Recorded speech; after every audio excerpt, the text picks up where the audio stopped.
A continuación, Al Pan Pan, las cosas como son.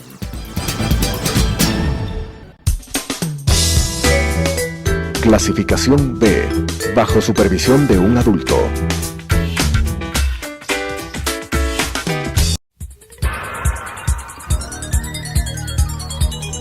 Las opiniones vertidas en este espacio por la producción y dirección del programa son de exclusiva responsabilidad de sus autores y de quienes intervienen en ellos.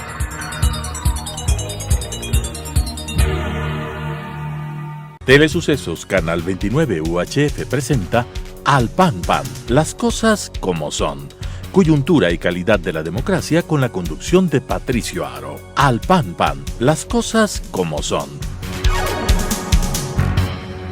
Cordiales saludos a la audiencia que en estos 32 días de encierro obligatorio, de enclaustramiento social, que todos los ecuatorianos estamos sujetos por la pandemia que nos afecta y que está afectando gravemente al país, no solamente en la salud, sino también en su economía y en la política, desde luego. Les damos la más cordial bienvenida a César Ulloa Tapia y su servidor Patricio Aro Ayerbe a decir las cosas como son. En esta oportunidad, desde luego, no podremos dejar de lado el problema de la pandemia mundial que afecta al mundo y que afecta a los ecuatorianos. César, bienvenido, gracias por acompañarnos a decir las cosas como son. Muchísimas gracias, Patricio. Siempre expreso un cordial saludo a la audiencia que nos sigue en Ecuador a través de las distintas redes sociales, también por Telesucesos, Canal 29 UHF Quito, los días miércoles a las 10 de la noche, e indudablemente a los migrantes, a la comunidad migrante ecuatoriana y a todas las personas que siempre siguen con viva atención estas reflexiones. Es así, Patricio, desde el 17 de noviembre de 2019, que fue el día en que se detectó el primer caso en China, el mundo no es igual. Y no solamente porque vivimos en una situación de aislamiento, guardando distancia social y con una exacerbada, diría yo, medida o control en cuanto a la asepsia, sino que el mundo ha evidenciado que su sistema ha colapsado en lo que se refiere al sistema de salud. La economía está más quebrantada que nunca, incluso se estima que las consecuencias, los efectos, los impactos de la economía son superiores a la Primera y a la Segunda Guerras Mundiales juntas, que además se refleja crisis institucionales en algunos gobiernos debido a las decisiones equivocadas y tardías de presidentes y primeros ministros, como por ejemplo el de Estados Unidos, Donald Trump, quien subestimó la crisis, como por ejemplo las medidas tardías de Jair Bolsonaro en Brasil, y también algunas actuaciones que no se terminan de comprender, como las exposiciones públicas, sistemáticas, periódicas que hace Manuel López Obrador en México. Y por otro lado, también hay un descenso de credibilidad y aprobación en mandatarios, en este caso como el primer ministro de España, Pedro Sánchez. Es decir, la crisis ha golpeado varias dimensiones: la economía, la política, la sociedad e inevitablemente las relaciones sociales, Patricio. En el tema de los Estados Unidos es importante analizar que el presidente Donald Trump apostó realmente a la economía frente a la salud y a la vida de su pueblo, y total, se le revirtió esa apuesta y la economía va a tener una caída de por lo menos en un decrecimiento del menos 6% según los analistas, y la cantidad enorme de muertos que tiene ya los Estados Unidos, alrededor de los 22,000 muertos en diferentes ciudades, de los cuales la mayoría se concentran en el estado de Nueva York, en donde hay alrededor de 10,000 muertos, es decir, la mitad de los muertos, el 50% están concentrados en el estado de Nueva York, y es preocupante porque allí tenemos nosotros gran presencia de compatriotas y de latinoamericanos. Pero en su carrera hacia la reelección política, Donald Trump ha sufrido reveses realmente serios. La candidatura ya prácticamente confirmada de Joe Biden, el ex vicepresidente de los Estados Unidos, le ha puesto un serio óbice a la llegada de Trump nuevamente a la Casa Blanca. Entonces, eso también es digno de análisis porque una pandemia mundial ha afectado políticamente al presidente más poderoso del mundo. Claro, y eso de alguna manera también altera las relaciones internacionales en términos de balanza comercial, es decir, todo lo que nosotros exportamos en productos, en materias primas, en commodities, también en petróleo, a Estados Unidos. Cuando se desacelera la economía, sobre todo del país con el cual tenemos una balanza comercial positiva, el único que es Estados Unidos, indudablemente esto nos va a afectar. Pero por otra parte, también, Patricio, habría que decir que América Latina en los últimos 12 años generó una dependencia inusitada con China en el sentido de que este país continente, por su extensión, se convirtió en el primer comprador de materias primas o commodities de la mayoría de países de América Latina. Es así que la desaceleración tanto de los Estados Unidos como de China va a provocar graves efectos en las economías latinoamericanas en la medida de que, por ejemplo, tanto Brasil y Argentina, que eran exportadores de soya, van a ver un decrecimiento bastante fuerte. En el caso del Ecuador, todo lo que tiene que ver con camarón, todo lo que tiene que ver con algunos otros productos también van a verse afectados o se han visto ya afectados. Y por otra parte, tampoco es que China, a través de su Banco de Desarrollo, va a tener la misma posibilidad de préstamo a los países latinoamericanos, porque aun cuando China sea el único país que todavía tenga un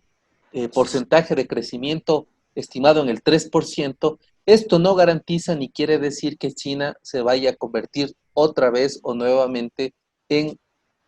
el bote salvavidas de nuestros países. Es decir, estamos prácticamente sitiados por los dos grandes colosos, es decir, Estados Unidos con una desaceleración y por lo tanto van a caer las remesas de una forma estrepitosa y por el otro lado China posiblemente ya no nos preste en las cantidades que solía prestarnos ni tampoco va a comprar en cantidad el número de materias primas que tanto al Ecuador y a la región lo hacía. Sí, has considerado las materias primas o las exportaciones no petroleras, pero como las desgracias no vienen solas,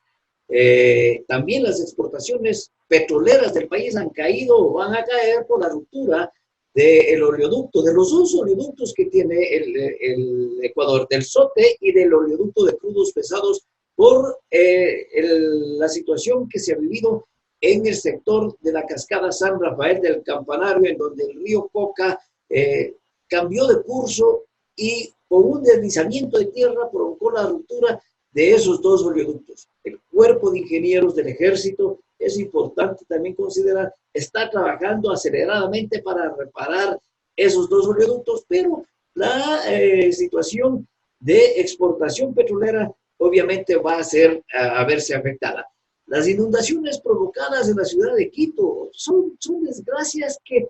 nunca antes en los últimos años se habían visto y hoy acompañan a la situación que el país está viviendo. Lamentablemente, la crisis de la pandemia mundial viene acompañada de estas desgracias naturales y con una situación económica que el Ecuador realmente va a sufrir seriamente, porque como ha denunciado el gobierno y el ministro de Finanzas y el propio presidente de la República, el Ecuador no tiene un centavo de ahorros, porque los ahorros, los ahorritos, dijo, se llevaron y se feriaron en el gobierno los revolucionarios.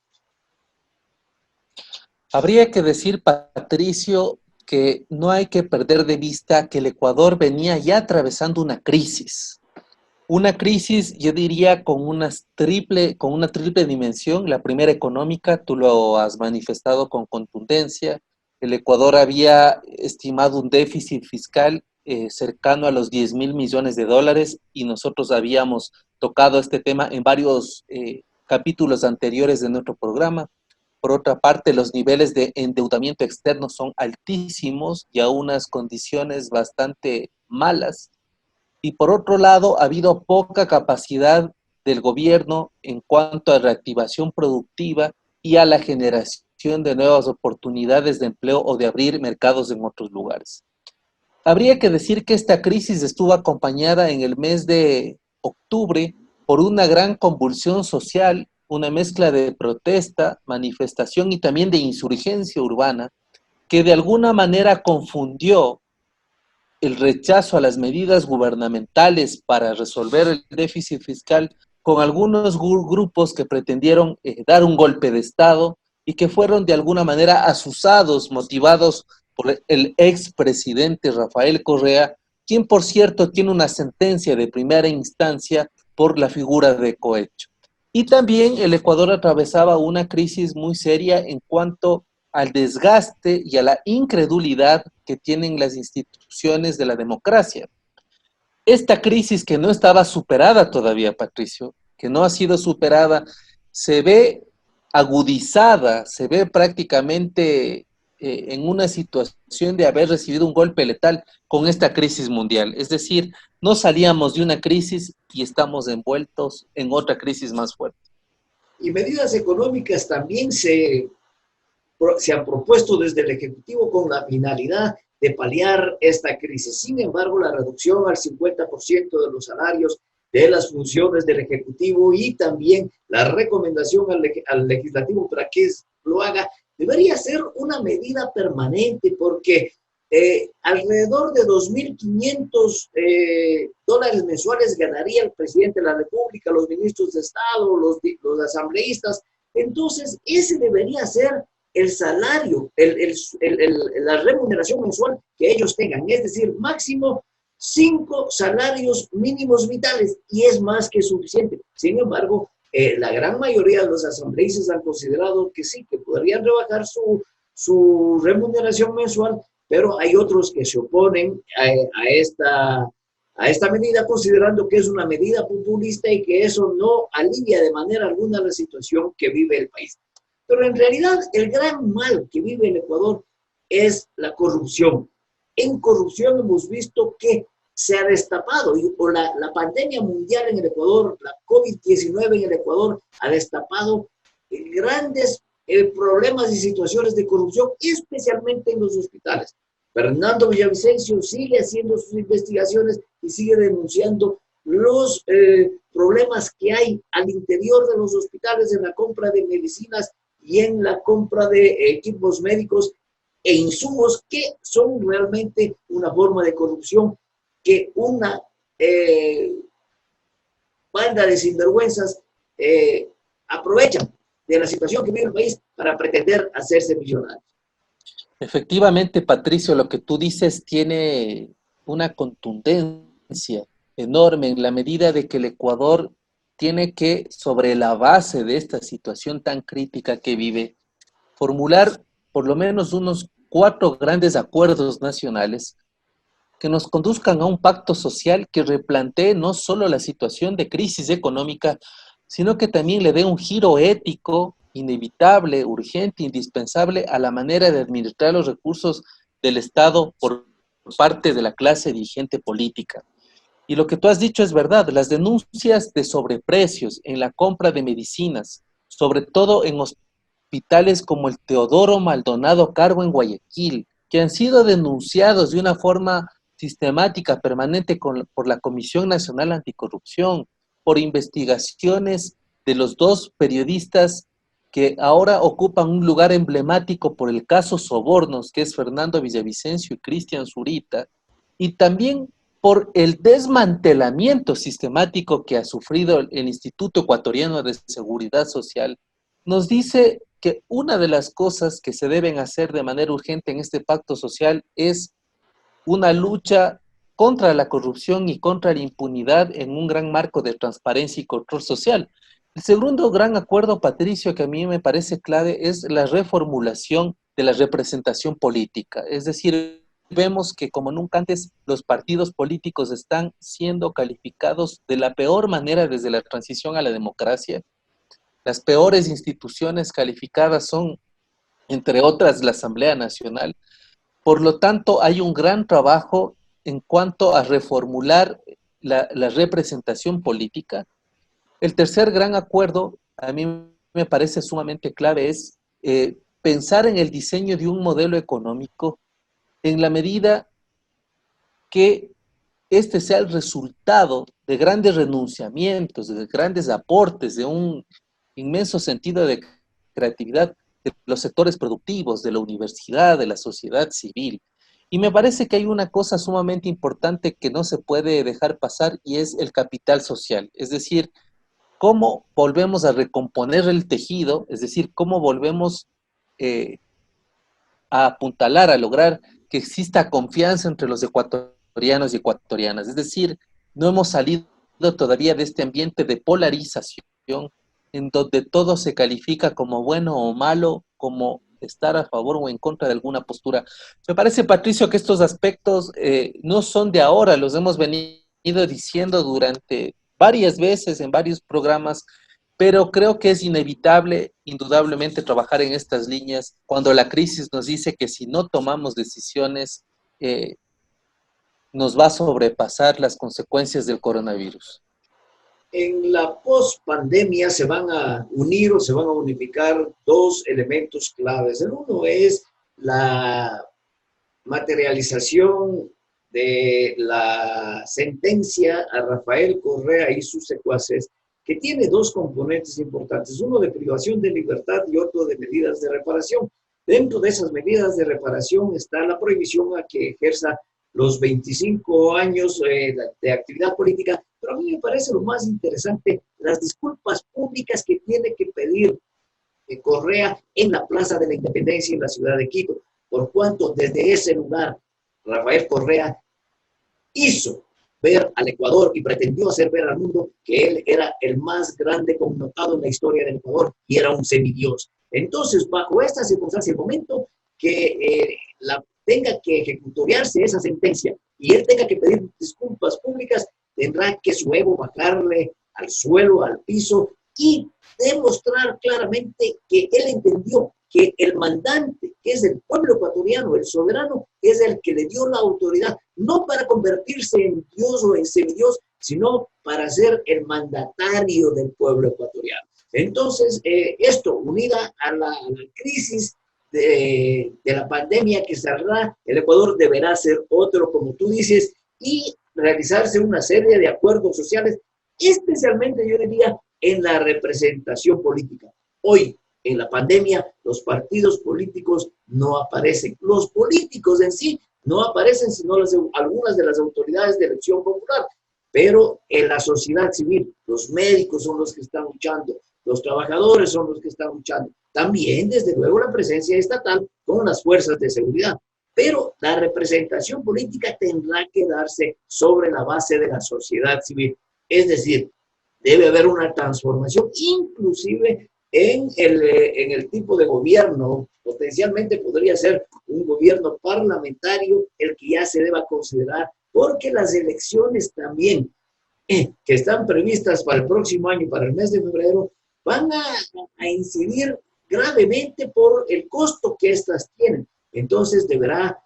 tratar de evitarse el gasto en esos procesos electorales y buscar la forma de encontrar una representación que sea acorde a la situación que el Ecuador va a vivir. Ahora, Patricio, si bien han sido juzgados, pero habría que decir que hay una sentencia en primera instancia y por lo tanto no ha sido ejecutoriada. Yo quisiera ahí poner algunos elementos de análisis que son inevitables para comprender la coyuntura electoral, en la medida de que si a septiembre se inscriben las candidaturas y todavía no existe una sentencia ejecutoriada o cosa juzgada, después de que los abogados del expresidente Correa y de los 18 procesados hayan utilizado estos recursos de ampliación y casación, lo más seguro, Patricio, es que si no se mueve este calendario electoral, Correa pueda inscribir su candidatura. Y el Código de la Democracia establece que mientras no existe una sentencia ejecutoriada, desde el momento en que existe una inscripción de candidatura, la persona goza de inmunidad y si que es electa o favorecida con el voto popular, tiene fuero de corte. Y aún más grave la circunstancia es que si esta persona opta por una reelección y gana, por lo tanto tendría un espacio de inmunidad parlamentaria de 8 años si es que Correa no recibe una sentencia ejecutoriada hasta el día en que se inscriben las candidaturas. Además, habría que decir que si el movimiento que le trata de auspiciar a Correa hace una suerte de mecanismo de elección interna en la región de los migrantes, se me ocurre de Europa, Correa tendría la posibilidad de ser candidato. Entonces, si bien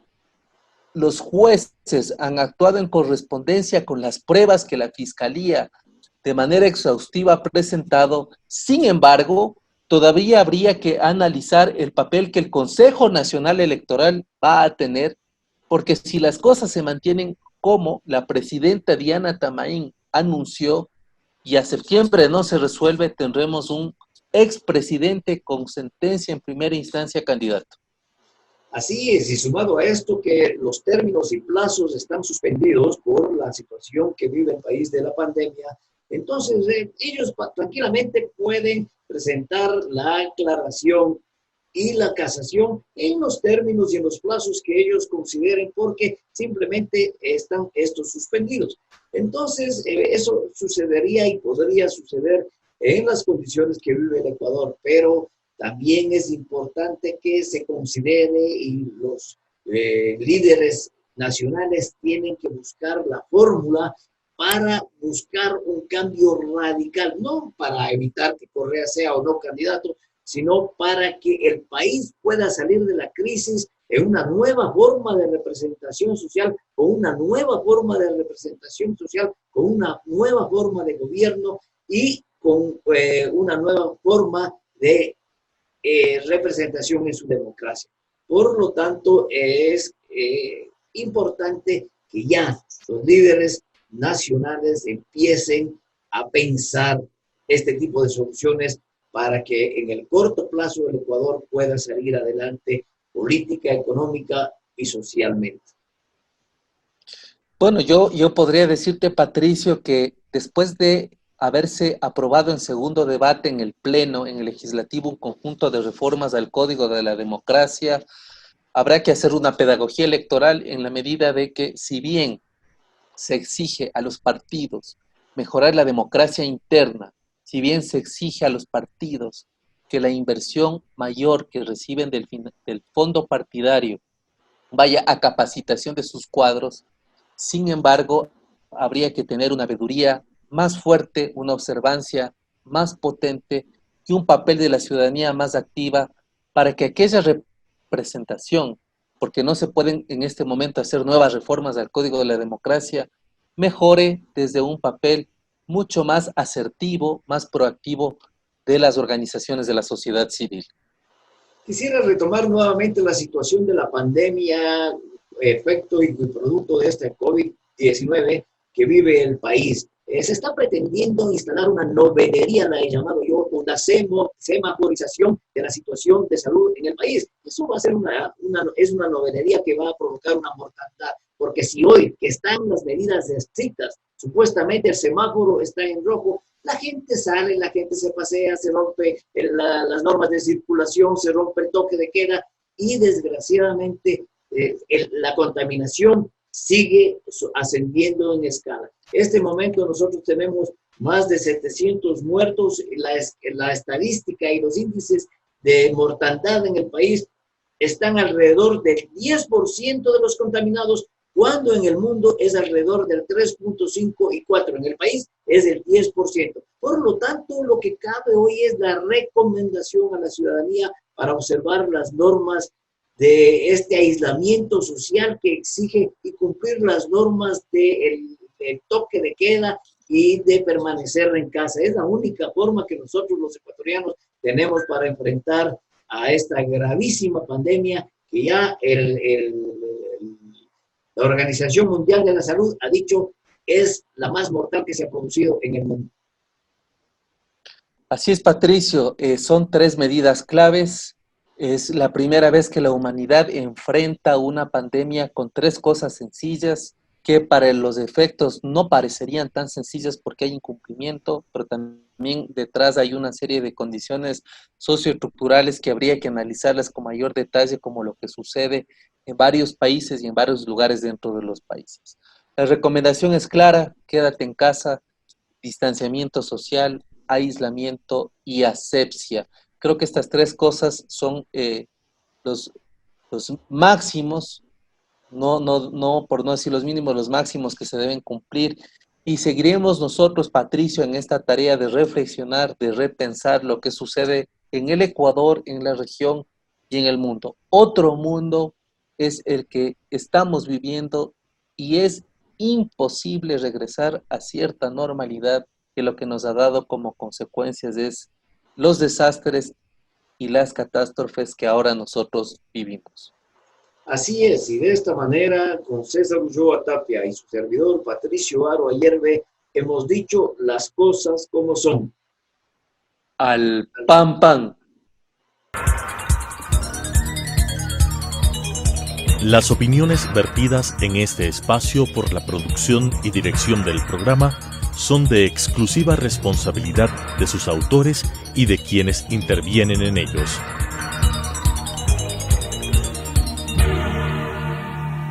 Telesucesos Canal 29 UHF presentó Al Pan Pan, las cosas como son. Coyuntura y calidad de la democracia con la conducción de Patricio Aro. Al Pan Pan, las cosas como son.